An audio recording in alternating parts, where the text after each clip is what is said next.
Thank you for the invitation to share my vision for the coming mandate. It is truly a great honor. It would be easy for me to use this as an opportunity to focus on our collective achievements, but I would like to look forward, not back. Today, I hope to begin the process of setting a clear course for our future efforts. When I was born in the early 1970s, our union was still referred to as the European communities. The first new members were joining, and the building blocks of our environmental policies were just being put together. As a child in the rural community nestled in the middle of Sweden, I remember taking my surroundings for granted. The deep forest, the mighty lakes, and the flower meadows in midsummer. How things have changed. Today, we are acutely aware of the pressure on our natural resources, and our environmental case touches the lives of all our citizens. Over the past years, the European Union has achieved a lot. And as a designate commissioner asking for your trust, my message is clear. There is no task more important than delivering clear results that protect nature and climate, create tangible benefits for our citizens, and show real economic opportunities for our industry. Honourable members, there are three things that I would like to address this evening. First, my dedication to the work which I have been asked to carry out. Second, the clear objectives that the President has entrusted to me. And third, how we can work together to achieve those objectives. To begin with, my sense of dedication, the journey that has brought me here before you, my journey, that has been shaped by a number of distinct phases. As a politician, I have dedicated my life to public service. I went into this field for over 15 years ago because I wanted to make a difference. Since then, I have spoken up for consumer rights and for the benefits of the single market. And I have always held the view that common European problems must be dealt with through common European answers. That does not mean that one size fits all. We need to be mindful of our regional differences. As a lawyer, I know the value of good lawmaking. That means clear rules that work for people and businesses. It means strong enforcement.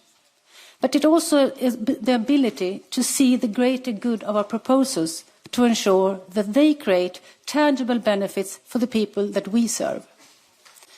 Above all, as a mother, I'm acutely aware of the future that we want for the next generation.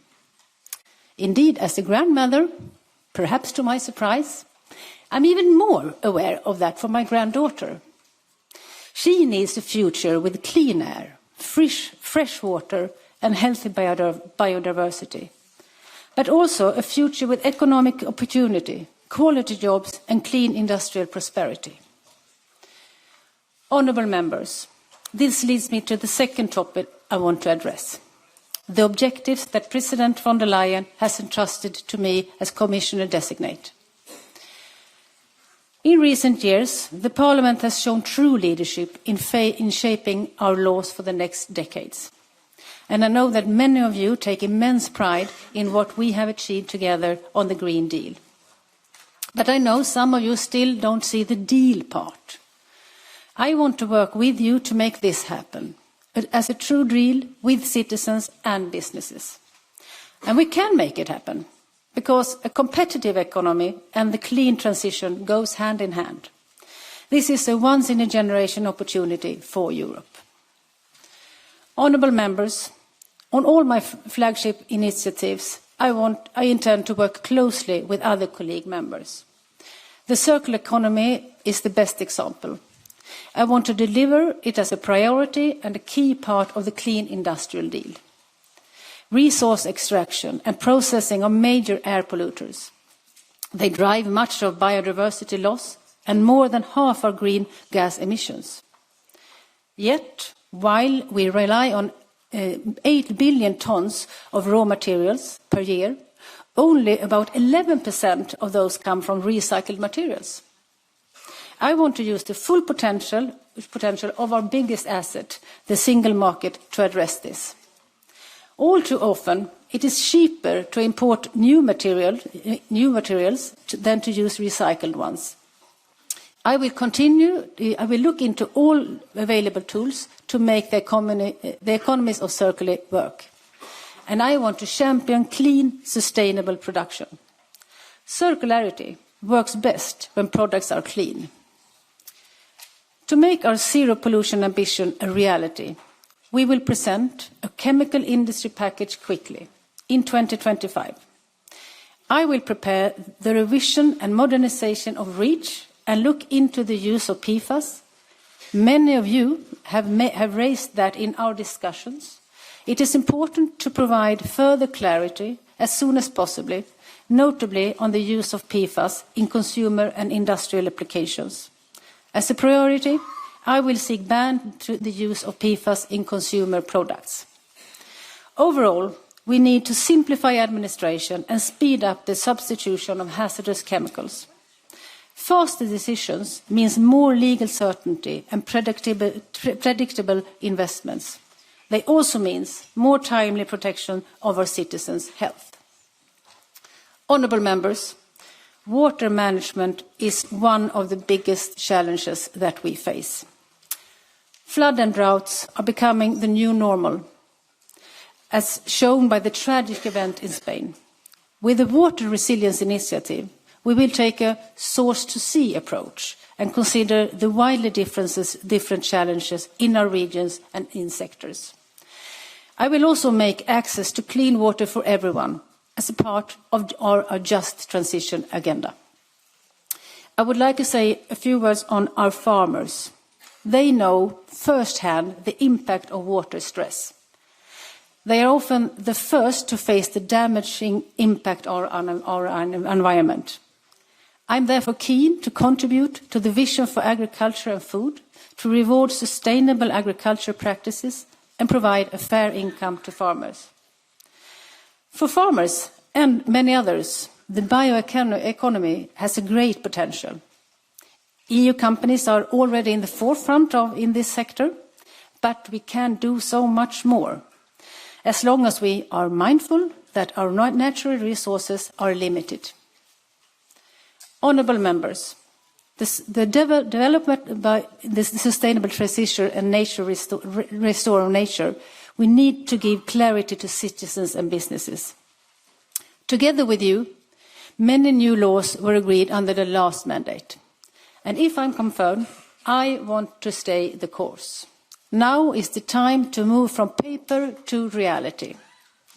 Implementation and enforcement would be the front and centre of my agenda. This is when our laws can truly deliver for citizens and for businesses.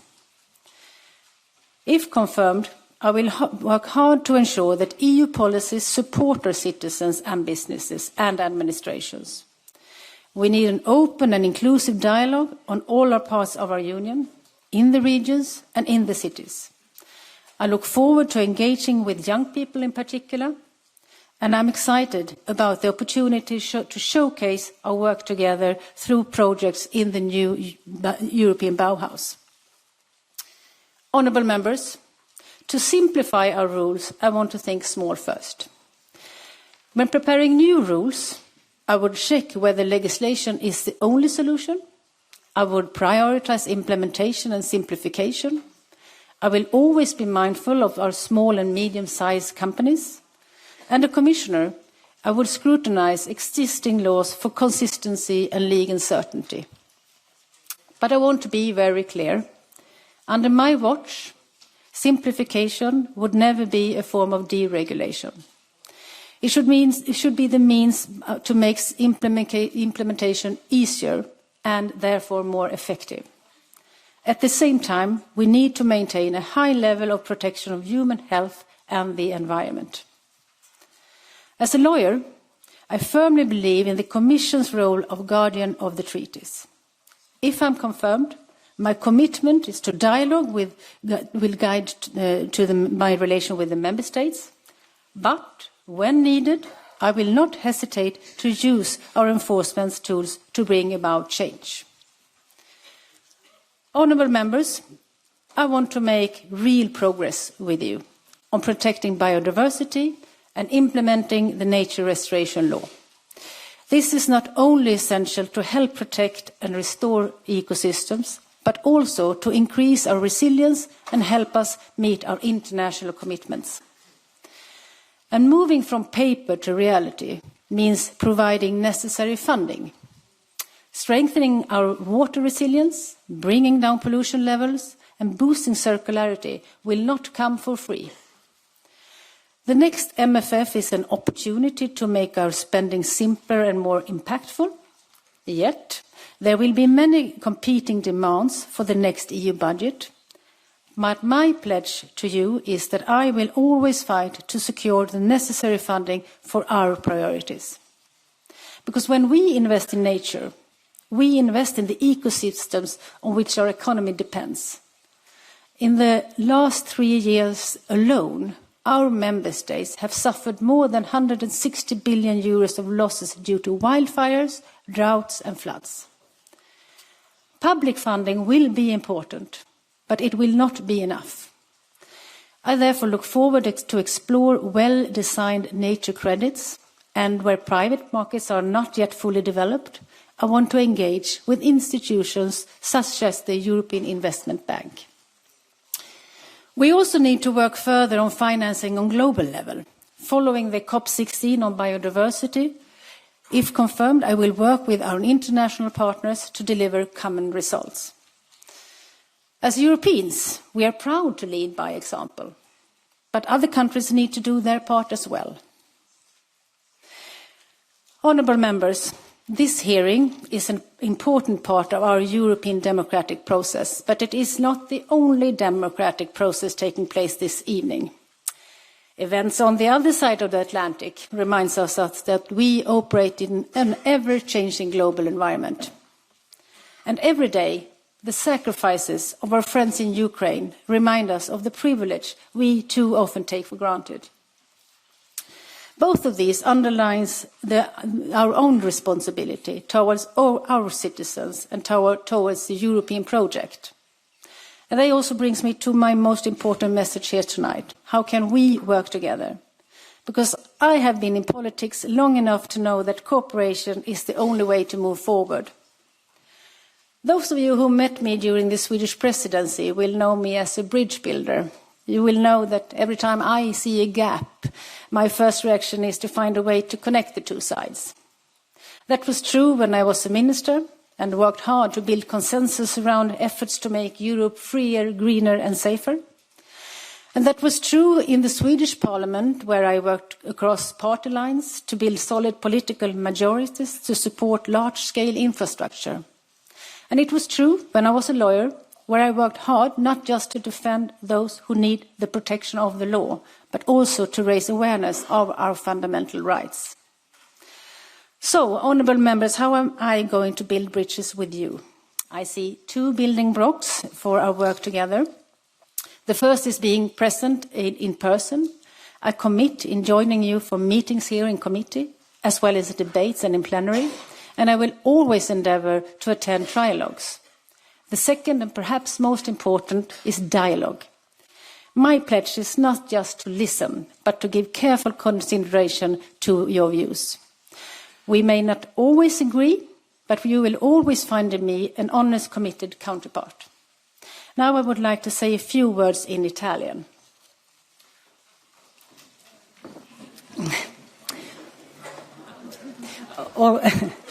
Onorevole Presidente, nelle ultime settimane ho avuto l'occasione di discutere con lei e molti altri onorevoli di queste commissioni parlamentari. Sono rimasta colpita dalla conoscenza e dedizione di questa commissione. So che vi aspettate molto da me e dal mio futuro lavoro. Voglio rassicurarvi del mio impegno. Mio impegno ad avere un dialogo aperto e rispettoso con voi durante tutto il mio mandato. Honourable members,